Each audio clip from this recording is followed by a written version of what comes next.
नमस्कार मित्रों। आज मैं भारत में लागू किए जा रहे नई शिक्षा नीति के ऊपर मैं अपना विचार व्यक्त करने जा रहा हूँ।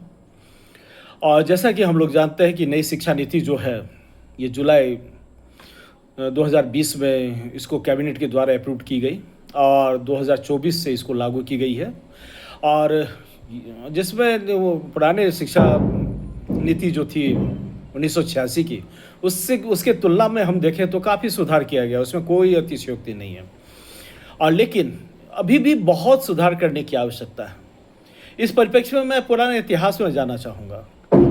और जब भारत पराधीन हुआ, अंग्रेज जब आए यहाँ पे, तो अंग्रेज़ों ने उस समय के उनके शिक्षाविद मैकाले को भारत में भेजा गया और ये पता करने के लिए कि वहाँ पूरा भारत का भ्रमण करे, देखे और ये बतावे कि किस तरीके से भारत को गुलाम बनाया जा सकता है। तो मैकाले आया, मैकाले पूरा भारत में भ्रमण किया, हर एक क्षेत्र में कोना कोना में गया, सब देखा, सब लोगों से मिला, बातचीत हुई, सब कुछ हुआ। इसके पश्चात फरवरी 1834 में ब्रिटिश पार्लियामेंट में उसके द्वारा जो रिपोर्ट सबमिट किया गया वो इस प्रकार से था।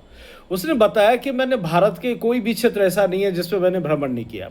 भ्रमण करने के पश्चात मुझे ताज्जुब है कि वहाँ एक भी मुझको बेरोजगार नहीं मिला, ना कोई भिखारी मिला, ना कोई ऐसा मकान दिखाई दिया जिसमें ताला लगा हुआ हो। नैतिक मूल्य के दृष्टिकोण से देखें तो काफ़ी सशक्त और मजबूत मतलब वहाँ के लोग हमको दिखाई दिए।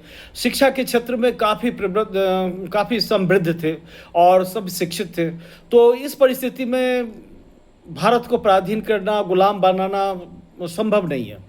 संभव सिर्फ एक ही तरीके से है कि जब तक उनको ये एहसास नहीं करवा दिया जाए कि उनकी जो गुरुकुल प्रथा है और उनकी जो शिक्षा प्रणाली है वो सबसे खराब है, उसके तुलना में ये अंग्रेजों की शिक्षा जो नीति है वो सबसे कहीं बेहतर है, तो तब तक हम उस पर कहीं कुछ नहीं कर सकते हैं। और उन्होंने यही सजेस्ट किया कि सबसे पहले वहाँ का काम यही करना, वहाँ पे हमें यही काम करना होगा कि जो गुरुकुल प्रथा जो वहाँ चलने जा रही है उसको ध्वस्त करना होगा, ख़त्म कर देना होगा, तभी जाके हम उसको गुलाम बना सकते हैं, नहीं तो नहीं बना सकते हैं।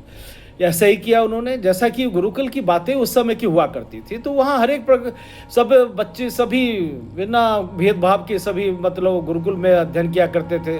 और अध्ययन करने के पश्चात वो शास्त्र का अध्ययन करना, शस्त्र का अध्ययन करना, इंजीनियरिंग, मेडिकल और हर एक जो स्किल्स डेवलपमेंट होता है, चाहे किसी भी क्षेत्र में हो, सभी में उनको निपुणता हासिल की जाती थी। साथ ही साथ अनुशासन, नैतिक मूल्य पर विशेष रूप से ध्यान दिया जाता था। और काफ़ी बेहतर मतलब सशक्त होके जो युवक है और वह वहाँ से निकलते थे जो मतलब समाज के लिए मतलब काफ़ी अच्छा काम करते थे।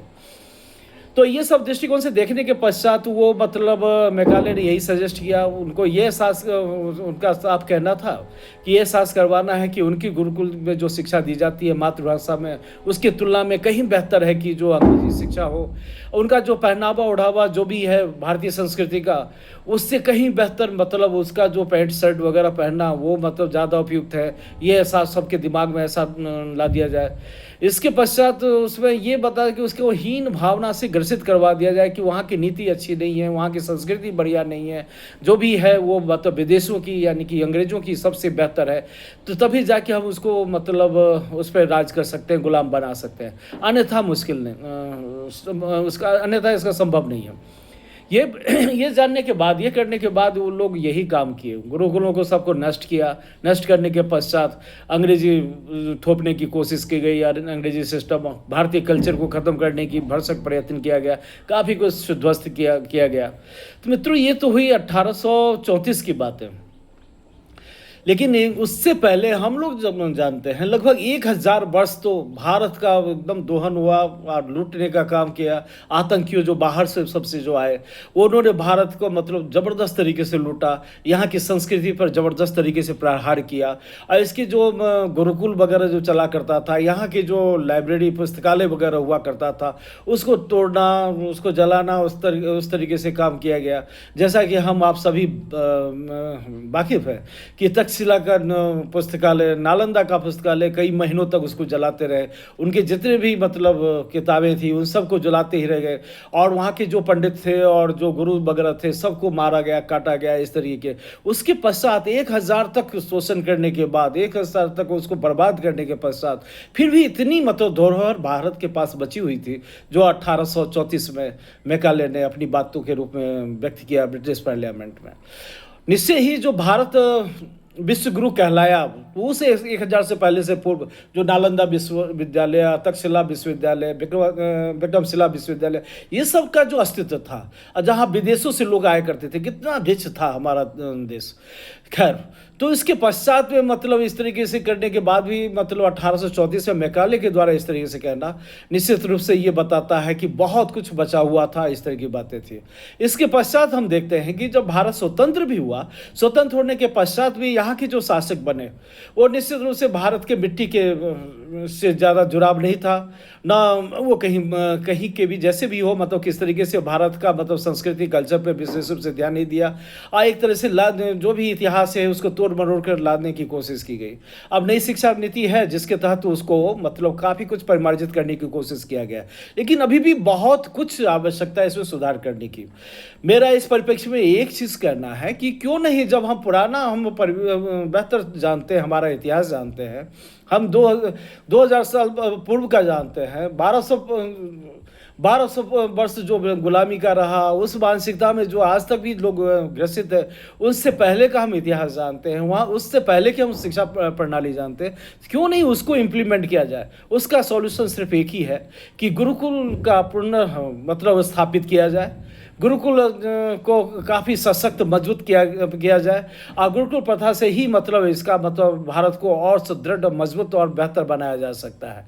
क्योंकि अभी नई शिक्षा नीति जो लागू की गई है, और इसमें यदि हम शिक्षकों की नियुक्ति टेम्प्रोरी, एडहॉक, गेस्ट टीचर, इस तरीके से जो हम करने जाएंगे, और उसके पश्चात उससे अपेक्षा करेंगे कि बेहतर वो मतलब आउटपुट दे और बच्चों को बेहतर बनावे, तो ये कभी संभव नहीं है। क्योंकि उसको जो अस्थायित्व नहीं है, जिसको पेट की चिंता हमेशा लगी रहेगी कि जो मतलब 1 साल 2 साल के बाद में हमें क्या करना होगा, नहीं करना होगा, कैसे हम धन अर्जित करेंगे, तो वो पढ़ने में क्या समय देगा। अब वास्तविकता आवश्यकता तो ये होती है कि जब छात्र होता है उसकी तुलना में कई गुना जब ज़्यादा अध्ययन करेगा तब और बेहतर और शिक्षण का कार्य कर सकता है, अन्यथा कभी संभव नहीं हो सकता। इसके पश्चात आज के परिप्रेक्ष्य में यदि हम वो देखें, जीता जागता उदाहरण नवोदय विद्यालय हो चाहे नेत्रहाट विद्यालय हो, उससे क्यों नहीं हम लोग सीख लेते हैं। नवोदय विद्यालय की जहाँ तक बात करते हैं, ये निश्चित रूप से स्वर्गीय राजीव गांधी के द्वारा बहुत ही बेहतर मतलब एक परिकल्पना थी और उसको साकार किया गया। और आज हम देखते हैं देश के जो बहुत ही नीडी और बहुत ही जो जिनको बहुत ज़रूरत थी और आर्थिक रूप से पिछड़े हुए जो परिवार सब है, बच्चे हैं, उनको मतलब एक शिक्षित कर और ऐसा मुकाम मतलब हासिल करवाया गया है जो वो कभी कल्पना ही नहीं कर सकते थे। तो उस सब को जीता जागता उदाहरण जब सामने है, तो क्यों नहीं ऐसी मतलब नई शिक्षा नीति में एक योजना बनती है, और जिसमें एक साथ कभी गुरुकुल आश्रम जो है वो प्रारंभ नहीं किया जा सकता सभी जगह, लेकिन धीरे धीरे गुरुकुल आश्रम को खोलते हुए में पूरे भारतवर्ष में हम गुरुकुल आश्रम को खोल सकते थे। और दूसरा उसका मुख्य कारण एक और भी हो जाता है कि जो बच्चे जब एजुकेशन के लिए फॉर्मल एजुकेशन के लिए जब स्कूल में जाएंगे तो ठीक है, वहाँ सीखेंगे, लेकिन जब घर में रहेंगे तो उनका सब घर का वातावरण एक जैसा नहीं हो सकता। अब भारत में तो विशेष रूप से बहुत अंतर होता है। तो इस परिस्थिति में जब एक ही जगह एक ही साथ एक तरीके से जब मतलब वो रहेंगे, तो उसके बाद में गुरुकुल नीति जो है उसको अपनाई जाएगी और बेहतर शिक्षकों का मतलब वहाँ प्रबंध होगा, सभी प्रकार की शिक्षाएँ दी जाएगी, तो कहीं बेहतर होगा वो शिक्षा के क्षेत्र में। जब शिक्षित होंगे और मजबूत होगा, नैतिक मूल्य उनका बेहतर होगा, अनुशासन होगा और बेरोजगारी खत्म हो जाएगी, या सब ज्ञान जब प्राप्त कर लेंगे तभी जाके इस भारत देश का उत्थान हो सकता है। अन्यथा हम कितनी भी नीति बनाते रहें और उसके बेस पर यदि हम काम नहीं करते हैं, हम लोकतंत्र को मतलब क्या अपनी कुर्सी बचाने के लिए या किसी और कारण बस खुल के बातें नहीं कर सकते हैं, खुल के चीज़ें नहीं रख सकते हैं, तब तक इसका देश का उत्थान भी नहीं हो सकता। तो आवश्यकता है कि मेरे दृष्टिकोण में, व्यक्तिगत मेरी राय है कि 100% गुरुकुल आश्रम जो पुराने अतीत समय जो 1200-1500 वर्ष पहले जो चला करता था, उसको मतलब एक रूप भारत में देना चाहिए, सब जगह देना चाहिए। ये भी सत्य है कि एक साथ नहीं दे सकते हम लोग, लेकिन उसको धीरे-धीरे मतलब मतलब उसको स्थापित किया जाए और नई शिक्षा नीति जो दी गई है उसके साथ-साथ कंटिन्यूएशन में किया जाए, तभी देश का कल्याण होगा। अन्यथा सिर्फ़ औपचारिकताएँ रह जाएँगी, कागज़ों में होगा और आउटपुट जो मिलना चाहिए, अपेक्षित आउटपुट, वो हम ज़्यादा अच्छा प्राप्त नहीं कर सकते हैं। धन्यवाद।